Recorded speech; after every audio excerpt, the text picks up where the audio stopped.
का भी मुझे एक्सप्लॉयड किया गया है। तो मैं आज ये अल्लाह की किताब के ऊपर हाथ रखकर कहता हूं कि जो भी इसमें FIR दिखाई गई है ये झूठी है। जिस आदमी ने भी इसमें ये FIR मेरे खिलाफ दरख्शा थाने में कटवाई थी,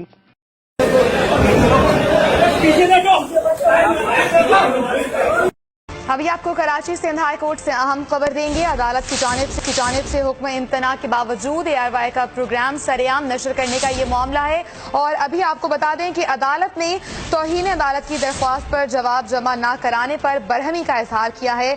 इसके साथ साथ अदालत ने ARY के मालिक सलमान इकबाल और अब्दुल रऊफ को जाती हैसियत में भी तलब कर लिया है। अदालत ने 2 हफ्तों में सलमान इकबाल से वजाहत तलब कर ली है, जबकि प्रोग्राम सरेआम के होस्ट इकरारुल हसन ने गुलिस्तान जौहर में स्टोन की शॉप पर छापा मारा था। इरफान भट्टा एडवोकेट का ऐसा कहना है। अदालत ने 2 हफ्तों का वक्त दिया है, सलमान इकबाल से वजाहत तलब कर ली गई है। इस वक्त हमारे साथ टेलीफोन लाइन पर मौजूद हैं बोल के एंकर पर्सन शाहिद हुसैन। मजीद उनसे जानेंगे। शाहिद हुसैन, अदालत ने क्या अहकाम जारी किए हैं? देखिए, ये दरख्वास्त गुजार हैं अली तबस्सुम, उनके वकील इरफान भुट्टा की जानिब से जो है वो मौके पर इख्तियार किया गया था कि सिंध हाई कोर्ट ने जो सरेआम का प्रोग्राम था उसको जो है वो रोकने का हुक्म दिया था। उसके बावजूद टीवी पर प्रोग्राम नशर किया गया और उसके बाद जो है वो तौहीन अदालत की दरख्वास्त सिंध हाई कोर्ट में दायर की गई थी। उस पर जो है वो तौहीन अदालत की दरख्वास्त पर जवाब जमा ARY के जो मालिक हैं सलमान इकबाल जवाब जमा नहीं कराया गया, जिसकी वजह से अदालत ने जो है वो शदीद बरहमी का इजहार किया है। और अदालत का कहना है कि सलमान इकबाल और अब्दुल रऊफ जो है वो जाती हैसियत में जो इस मामले पर आके पेश हुआ और वजाहत जमा कराए अदालत में कि अदालत के हुक्म के बावजूद जो है वो दरख्वास्त पर जवाब जमा नहीं कराया गया। दरख्वास्त गुजार के वकील इरफान भुट्टा का कहना था कि सरेआम के जो होस्ट हैं इकरारुल हसन, उन्होंने गुलिस्तान जौहर में स्टोन की शॉप पर जो छापा मारा था और एक तय शुदा प्रोग्राम के जरिए जो लड़की को कैमरे लगाकर भेजा गया और उसके बाद जो अली तबस्सुम है इस दरख्वास्त गुजार उससे जो है वो खिलाफ एक प्रोग्राम बनाया गया और अदालत के हुक्म इम्तना के बावजूद प्रोग्राम टीवी पर नशर किया गया, जिसकी वजह से दरख्वास्त गुजार की साख को नुकसान पहुंचाया गया। इसलिए इन तमाम जो फरीकैन हैं इनके खिलाफ तौहीन अदालत की कार्रवाई की जाए। अब अदालत ने हुक्म दिया है कि जो 2 हफ्तों में सलमान इकबाल खुद अदालत में पेश हुए और अदालत के हुक्म के बावजूद प्रोग्राम नशर करने पर जो है वो वजाहत अदालत में पेश करें।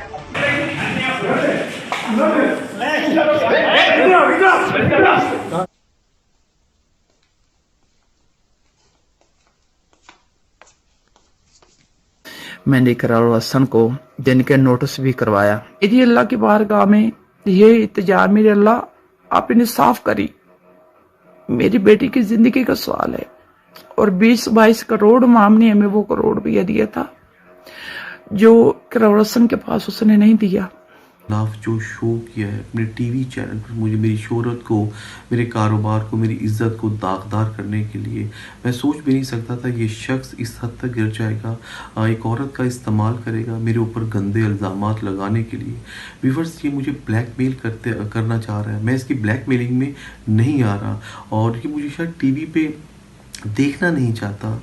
क्या तकलीफ है इसे, ये क्यों मेरे से पर्सनल हुआ है, इसका क्या मकसद है जो पूरा नहीं हो रहा पिछले 6 साल से। याद रहे 2012 में भी इसने मेरे खिलाफ प्रोग्राम किया था, उस वक्त भी इसने मुझे ब्लैकमेल करने की कोशिश की थी। मैं इसकी ब्लैकमेलिंग में नहीं आया। इसने कोई और ख़तरनाक खेल खेला, औरत का इस्तेमाल करा, मुझ पर, मेरी ज़ात पर गंदे इल्ज़ामात लगाए। मुझे अपने अल्लाह की ज़ात पर पूरा यकीन है कि मेरा अल्लाह मुझे सुरखरू करेगा और यकीन इसके बाद मुझे पाकिस्तान की अदालतों पर भरोसा है कि मुझे इंसाफ मिलेगा।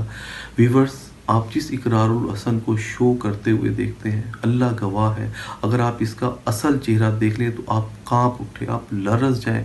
ये बहुत ख़तरनाक माफिया है, ये डॉन है और ये इतना बड़ा ब्लैकमेलर है, आप सोच भी नहीं सकते। इतना झूठा शख्स मैं तो सोच भी नहीं सकता था। मैं तो इसे कोई छोटा मोटा ब्लैकमेलर समझता था। ये तो मेरी सोच और मेरी तसव्वुर से भी बढ़कर ब्लैकमेल निकला। इसने अपने चेहरे पे कितने मास्क लगाए हुए हैं, मुझे यकीनन एक अरसा लगेगा व्यूअर, इसका असल चेहरा इंशाल्लाह एक ना एक दिन आप ज़रूर देखेंगे। पाकिस्तान के 2 मशहूर सहाफ़ियों ने उसके अंदर पूरा किरदार अदा करते हुए पाकिस्तान की बदनामी को आलमी सतह तक पहुंचाने में अपना किरदार अदा किया। इसीलिए ट्विटर पे इस वक्त ट्रेंडिंग कर रहा है इकरारुल हसन को गिरफ्तार करो।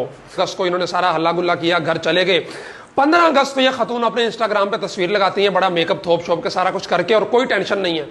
अचानक 16 या 17 अगस्त को इकरारुल हसन और यासिर शामी तक किसी ना किस तरह वो एक वीडियो पहुंचती है मीनार पाकिस्तान वाली, तो फौरन उनके अंदर लड्डू फूटने लग जाते हैं। ओ जनाब रेटिंग आ गई, ओ जनाब वो हजारों डॉलर्स आ गए यूट्यूब मोनेटाइजेशन, फेसबुक मोनेटाइजेशन से, और इकरारुल हसन साहब को भाषण झाड़ने का मौका मिल गया। और यहाँ पे इकरारुल हसन का किरदार इसलिए भी मशकूक है, ये जो साथी था इस लड़की का, रैम्बो जिसका नाम है, वो इकरारुल हसन की टीम का मेंबर है। मीटअप अरेंज किया, सारा कुछ किया, जो भी है। बहरहाल अच्छा, इकरारुल हसन ट्वीट करता है उसी रात को कि जनाब मैं रात को इतनी लेट इस बच्ची के घर गया, इसके सर पे दस्ते शफकत रखने के लिए, उसके साथ ज्यादती हुई है। हालांकि ये झूठ है, वो घर लड़की का है ही नहीं, वो घर यासिर शामी का है।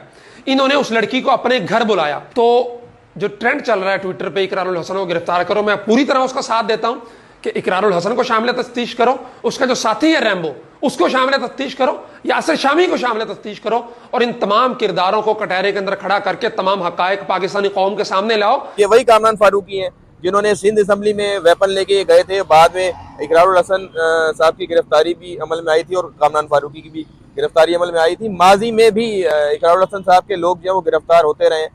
स्पेशली दिखा दें कि ये नेशनल प्रेस क्लब है और ये जाली प्रेस क्लब नहीं है, ना यहाँ के सहाफ़ी जाली है और ना यहाँ के कैमरे जाली है, क्योंकि उसकी वोकैबुलरी नाम नेहात से शुरू होती है और जाली पे ख़त्म हो जाती है, और हर चीज़ में वो यही 2 लफ्ज़ इस्तेमाल करता है।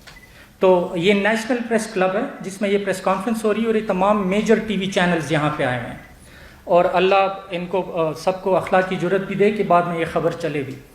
आज प्रेस कॉन्फ्रेंस के 2 मौजू होंगे, एक पेमरा के चेयरमैन का कंडक्ट कल जो मेरे साथ हुआ वहाँ पे, और दूसरा में इकरारुल हसन का ये जो कारोबार है, जो उसने कारोबार बनाया हुआ है, लोगों की पगड़ियाँ उछालना और लोगों की इज्जतों के साथ खेलना और जाली प्रोग्राम बनाकर TRP और एडवर्टाइजमेंट के मद में पैसे बटोरना, ये तमाम सबूत आज मैं यहाँ पे साथ लेकर आया हूँ। इररिफ्यूटेबल एविडेंस है, कंक्रीट एविडेंस है, गवर्नमेंट के इदारों के एविडेंसेस हैं, और ये मैं आज यहाँ से साबित करके उठूँगा कि ये एक ब्लैकमेलर, बदअखलाक और बदकिरदार आदमी है, और ये पैसों की खातिर इसने लोगों की पगड़ियाँ उछालने को और लोगों की इज्जतें ख़राब करने को और कवानीन तोड़ने को कारोबार बनाया हुआ है। ये शाह है, सैयद इस्माइल शाह। सैयद इस्माइल शाह जो इकरार के वालिद हैं, वो कहाँ हैं? वो इस वक्त जर्मन में बैठे हुए हैं। कहाँ क्या करते हैं जर्मनी में? जर्मनी में यहाँ से तो वो मतलब कि अपना सर छुपा के गए हैं, क्योंकि उन पे सजाए मौत का इल्जाम लगा हुआ है। सैयद इस्माइल शाह जो कि इकरारुल हसन के वालिद हैं, उनको सजाए मौत है पाकिस्तान में, वो यहाँ से फरार हैं। तो जर्मनी में क्या करते हैं? जर्मनी में उन्होंने जब इधर से गए थे तब तो वो उनका फोन आता था, मेरे मियाँ साहब मैं नालियाँ साफ कर रहा हूँ, मेरे पास अभी तो कोई कारोबार नहीं है। मतलब इकरारुल हसन पाकिस्तान से गंदगी साफ करने का ठेका उठाया हुआ है, और इकरारुल हसन के वालिद सैयद इस्माइल शाह खुद जर्मनी में असली वाली नालियां, गंदी नालियां साफ कर रहे हैं, और इनका बेटा इकरार जो है इधर पाकिस्तान कौम का एक हीरो बन के घूम रहा है। हकीकत में ये जीरो है जी। इसने आज तक अपने बाप के लिए कुछ नहीं किया, अपने ताया के लिए कुछ नहीं किया, तो ये लोगों के लिए जो कर रहा है, मैं तो कह रही सब दिखावे के लिए कर रहा है। 3000 लोग उस प्रोग्राम में शामिल है, सब कुछ दिखा, उसको क्या हुआ, गाड़ी भी नहीं मिली, हमने पैसे दो, वो पैसे भी नहीं मिले। यानी ये 10 लाख रुपए जो आपको वहाँ पे इकट्ठा हुआ शो के अंदर, कुछ भी नहीं मिला? कुछ भी नहीं मिला, बिल्कुल कुछ नहीं मिला। मैंने कोई जिम्मेदार भी फोन नंबर, ये इकरारुल हसन का भी फोन नंबर मेरे पास है, सबका फोन नंबर है। यहाँ तक